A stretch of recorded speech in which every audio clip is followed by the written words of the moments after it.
Hello guys, today I bring you another video of the Emerald to Master series. In this game we are gonna play Misfortune and we are really close to Diamond 3.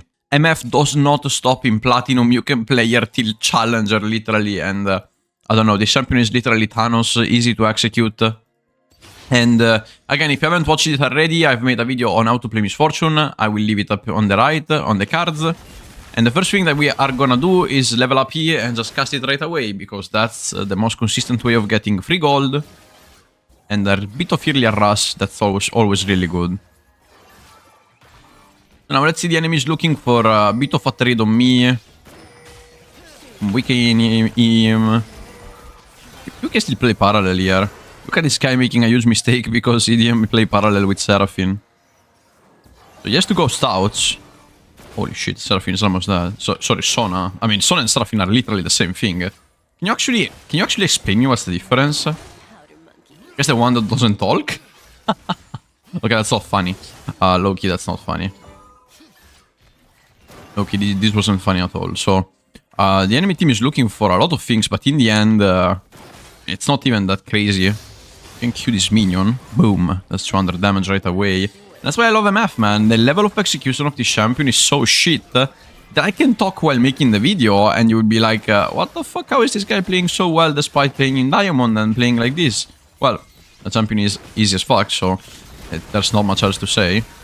So they use Yal and the guy is dead and this guy will follow him up. I will use the cookies, which we have in rotation, and then the guy just gets fucked. Alright. Nothing crazy. My jungler decided to gank, making this video ultra easy. Actually, sometimes it happens. So we're gonna shove this wave. And possibly what I will try to do is to not miss a single minion. Because if I don't... I missed a minion. But if... I still have enough gold for Dirk. That's completely fine. Thank God. I was like watching the gold and I was like, Still, I still didn't get everyone, but boom, that's a Dirk. I want you to notice right away what's the difference between me and Aphelios. You wanna press tab and check right away the differences. You see, the difference is I have 10 AD more and 10 lethality more, which is pretty much equal to 20 AD, not really 20 AD because it doesn't apply to spells. But I have so much more damage compared to him, which simply put means that if I look for a trade or something like that, I am so much stronger than him. Now, be careful. Do not watch all the item advantage. Keep in mind where is the enemy jungler. Because we had the jungler bot lane earlier, and now we don't know where the enemy one is. So, we gotta be really careful when doing... oh my god, this guy is... Oh my god. I mean, guys, I swear we are playing in Diamond. I swear. I could give you the name of the account. We're playing in Diamond already. So, I started in... like around Emerald 2. And I made a few videos, and then I just like climbed up a bit outside of let's say the videos. But we are already. Oh, this guy has to be dead. No fucking way! I have to flash for this. This is so annoying. Anyways, we get the kill. We get the kill off. I didn't expect Sona to die. Oh. I don't think I can kill this guy. Ah, so annoying.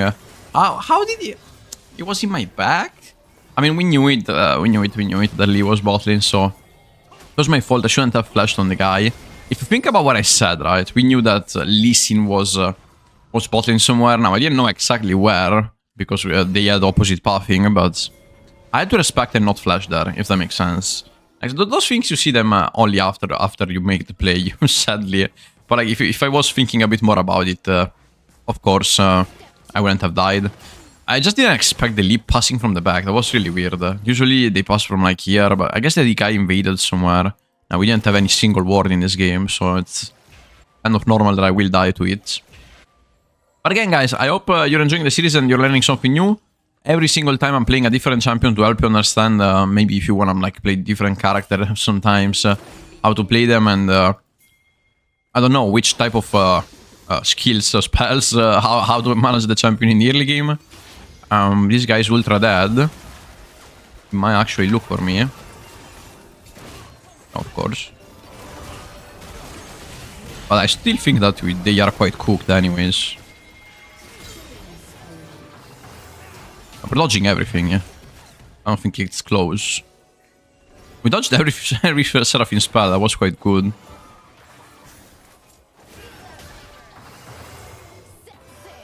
Yeah, they have to walk away from here. That's nice. Like, they're losing a lot of farm. It seems really good. Like, nothing is happening. Okay. It doesn't matter. I don't know what these guys do. Wait, what? Okay. I was a bit confused. You went in, he will have died ultra hard.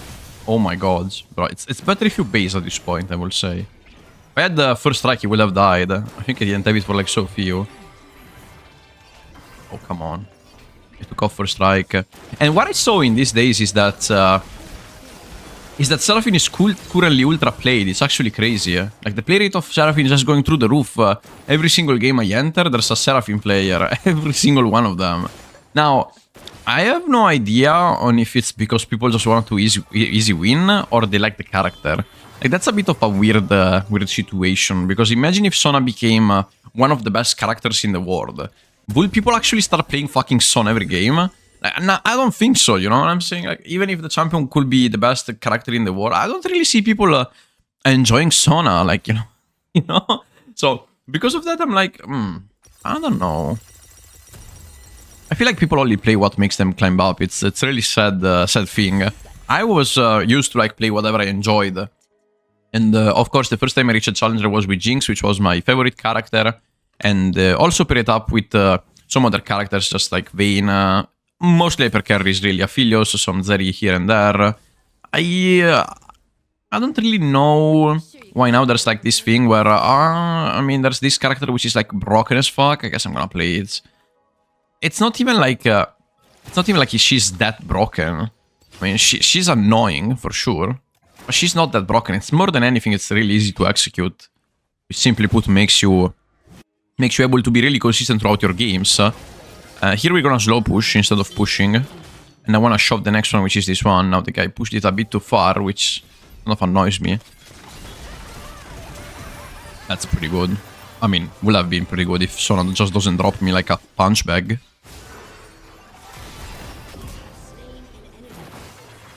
Bro, like, my Sona was utterly blind. I mean, that's crazy. Anyways, you know, that's fine when you're playing in Diamond. You don't expect people to actually play League of Legends normally. We have an Aphelios against, which is like a minion. The guy just decided to roam to Drake without watching. Left me 2 versus 1. With a big wave that I had to crash. With the second wave that I had to crash. I mean, whatever, guys. Really, whatever. Do not think about that because you're gonna go crazy. Anyways, we have 1 stack of Hubris. And my advice when you play MF, again, stack as many Hubris stacks as you can, because that's the thing that's gonna make you win the game. It's not even about getting the kills in itself. It's about getting the assist to then get the AD. The bonus AD is gonna become so strong later on that once you click ultimate, you're just gonna one-shot everyone, if that makes sense. So we're gonna do this again, and this guy is dead. Poor guy, like... Playing Aphelios in Diamond is so painful. Like, once your support starts to roam a bit, and you are behind already as Aphelios, that's just like so painful, really. Anyways, we'll try to get the tower. See, meet the tower. Of course, Lee Sin comes. Yo, it's the 10th time that this Lee comes. It's so annoying. And I'm advising Hubris for every elo, really. I'm advancing this item because it's really good statistically. You don't have crit, I know, but it's still really, really good. Especially on a champion that uses a lot of lethality or like raw damage, such as Misfortune. You don't necessarily need crit to succeed with this character. You can easily just like play an almost a full lethality build and it works really, really well. Here we're gonna go Action Mark. This guy is scary. Okay, this guy's really scary. And you know, when it comes to twitching bot lane, it's 99% of the times just a bit of skill, not even that much skill. And then just like click the enemies. That's about it. And click them at the right time. For example, you don't click them when the enemy jungler is bot lane. You click them when the enemy jungler is topside. If that makes sense. And again, like, I don't know, guys. The problem with, like, this game, again, is once you start playing in Diamond Master, you're gonna see always the same matchups. Like, you're gonna see always, I don't know, Seraphine. You're always gonna see... I mean, it's really hard to see something different in bot side, or you're always gonna see mages now. They play a shit ton of mages. This guy playing Aphelios while... I mean, that's kind of like a hidden treasure of Diamond Elo, to be honest. And you're never gonna see an affiliate probably in your games. Or if you see him, he's gonna go 0-10 just like he's doing in this game. Most of the times. And now we're gonna go for my Axiom Arc. Again, I've already talked about my preferred build for MF. I cover it a lot in my teaching videos because, again, it's one of the easiest builds that you guys can actually apply in your games too. It's wonderful. And the guy can do anything. Now, the problem with this matchup is if I ult, Seraphine is gonna ult my ult. And it's really annoying when people ult your ults. So I'm gonna try to ult when the guy doesn't expect that so that I can dodge it. We take a lot of damage. Oh my god, Seraphine is broken, man. Yeah, I mean, my team is helpful, by the way. My team is helpful. I dodged Seraphine ult. I literally dodged almost everything. The guy was on the back and Echo just dropped it. I mean, that was really funny. Not gonna lie. Anyways, it doesn't matter really. Like, we did a really good fight here. You see, I ult the ult to dodge then the Seraphine ult. Chunked really well. And yeah, well, everything else that happened is nothing we can fucking do about it, right?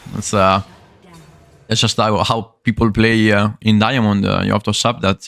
But again, the important thing is try to get as many average stacks as you can. Try to get your items. And trust me when I say it, your coach always has it in the bag. Like, it doesn't matter. Doesn't actually matter. The guy is gonna look for the tower, but do you think we're gonna leave him do that? Of course not. Yeah, he flashed. Actually, they still had EL. That's crazy. I thought they didn't have EL. That flash was kind of decent, if you ask me. I didn't expect them to still have that. My god, this Seraphine thing is so annoying. Holy fuck, can you die, please? What I would do if I was, like, in the balance team, you know, I would easily nerf... I mean, every mage has to be nerfed in bot side for sure. Just like, from a technical perspective, they are too strong. They deal too much damage. And of course also like a Seraphine, I don't understand why she has so much damage despite being a fucking tank. Like she buys only tank, you see, she's like she has a Kindle Gem, she doesn't have damage. Imagine. She went for a tank build and she's almost one-shotting waves. It's actually a crazy thing. Like she has a better score than the enemy ADC. Like, you know what I'm saying? She bought an item that should support, but she's dealing a shit ton of damage with it, if that makes sense. So we're gonna go Axiom Arc, and again, I explain every time why you wanna rush 2 items possibly. Is because you're gonna proc a cashback faster. And just look at that, I have 5 kills, 2 items right away. The game just started, 30 minutes, I have 2 items. Because I get 248 gold from the cashback, sorry, 400 gold from the cashback, 200 gold from the first strike. I mean, this build just gives you kills without actually killing, you know? Like, 300 gold is a kill, just keep it in mind. So, only like 600 gold by itemization. It's actually just like a bonus outside of like the bottling quest, which gives another 300 gold, and outside of all the other things, of course. So, he ults. Look at my damage, by the way. Look at my damage on that fight. The enemies were all low HP. So I had to stop my ult again. Seraphine ult is such like a pain in the ass. That's what makes the character so strong, honestly. Some characters are just strong because they have a really annoying presence during the team fights, I feel like. Oh, he's dead. The guy tried to actually kill me there, but I'm gonna be honest with you, I have so much damage, it makes no sense. And that's also why I like this jump. Like, I love it. You just do auto, Q auto, and they disappear. They literally disappear. Now, we're gonna go Collector. I'm gonna play a bit slower this wave so that the next wave comes. You see what happens here? The next wave comes. So now we can take it without actually exposing ourselves too much. We could still die, but it's, of course... I mean, we have a less chance of actually dying with this wave being here. And now we're gonna base and go mid lane. That's awesome, guys. We have almost 3 items. We got Dirk into Cloak. Dirk Cloak. Now we go mid lane. I swear, every single video I make, it seems like I always have the better jungler. It's so annoying because maybe you guys want to see a game where you have a shit jungler, and I can understand that. I also want to see a game where I have a shit jungler, but... I mean, he actually can get bot lane, I can't really do much about it. He can get bot lane and took an advantage out of that, and now it's just like... just melting with it, you know? Now, what do you do when you come mid lane as an ADC? You push the waves, and then you simply go for the Herald. Boom, boom, boom, Boom. Every minion stays 1 HP. Unlucky. And now we go to the Heralds.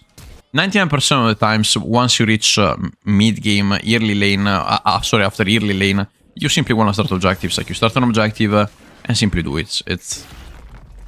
After you push a mid-wave, of course, do not rush it right away. Jesus Christ, this shit deals a shit ton of damage. Why is he dealing like 300 damage per auto? My god. Alright, and after that, we just go back to mid lane. I want to catch the wave. We're not gonna let this guy get an advantage for no reason. But boom.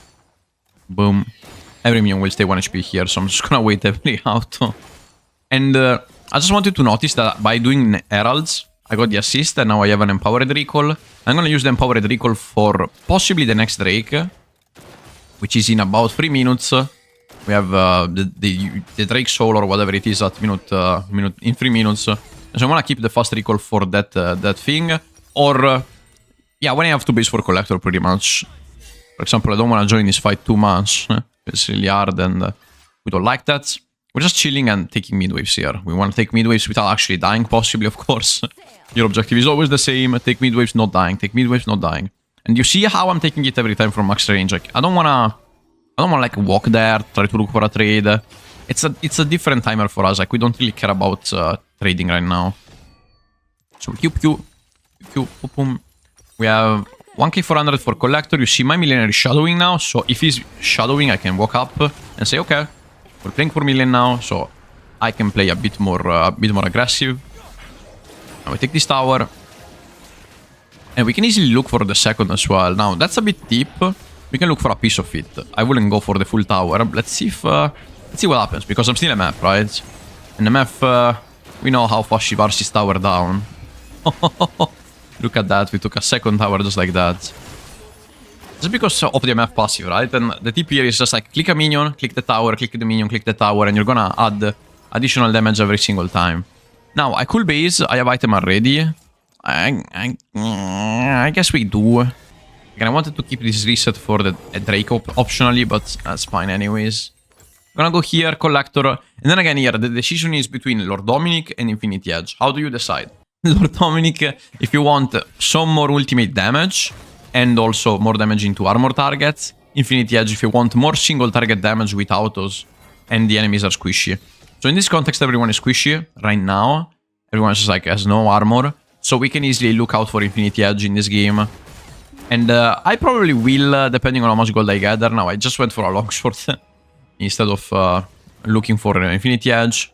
But that's still really fine. Now, we have a bit of free time. You see there's no objective bot nor top side. So, we just look for a play somewhere. I just saw that Riven here. I feel like this is a really good play to make. And the enemy doesn't really have a chance of actually replying to that.